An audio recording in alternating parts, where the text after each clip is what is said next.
La France reste une place forte de l'économie mondiale.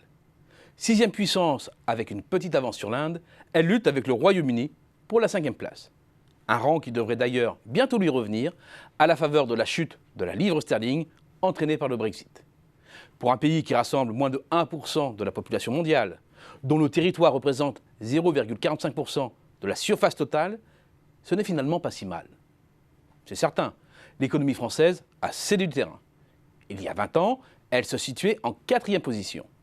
Mais l'idée que des économies avancées, c'est elle qui en a perdu le plus, est totalement fausse. En valeur absolue, ce sont le Japon et l'Allemagne qui ont le plus pâli au cours des 2 dernières décennies. 2 puissances industrielles qui ont souffert de l'arrivée fracassante de la Chine sur la scène internationale. La France se situe, elle, en 4e position des perdants.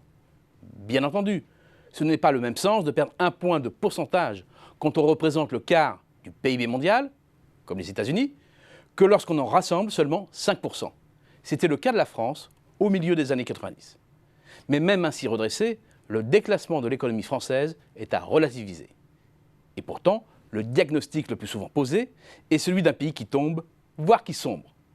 Mais c'est à travers une lecture très incomplète des chiffres, une lecture le plus souvent limitée aux seules pertes de parts de marché de nos entreprises à l'extérieur. C'est vrai, la courbe parle d'elle-même. La France, qui représentait encore près de 6,5% des exportations mondiales en valeur de biens et services, au début des années 90, est tombée à 3,5%. En forçant le trait, c'est une division par 2, même si l'hémorragie a été stoppée en fin de période. C'est vrai aussi, la France a plus perdu que les autres pays de l'OCDE. Mais ce n'est pas non plus la Bérésina. Ce chiffre n'est pas très connu, mais l'économie française reste la 6e puissance exportatrice mondiale.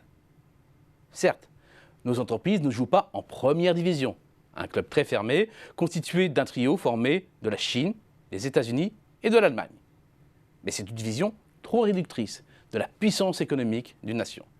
Si la France demeure dans le haut du classement, c'est aussi parce qu'elle reste une puissance multinationale.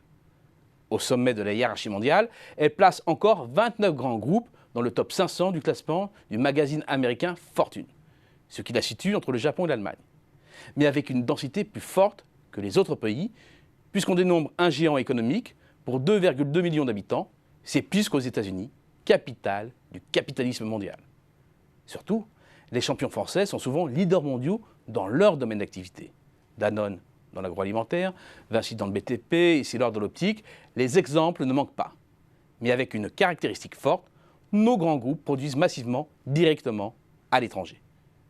La production délocalisée représente 2,5 fois nos exports, contre 2,35 pour le Royaume-Uni, 1,45 pour l'Allemagne, 1,2 pour l'Italie et 0,7 pour l'Espagne. Cela ne se voit pas dans la balance commerciale. Mais c'est oublier qu'une partie revient sous forme de revenus et permet à la France d'éponger le déficit des transactions des biens et services.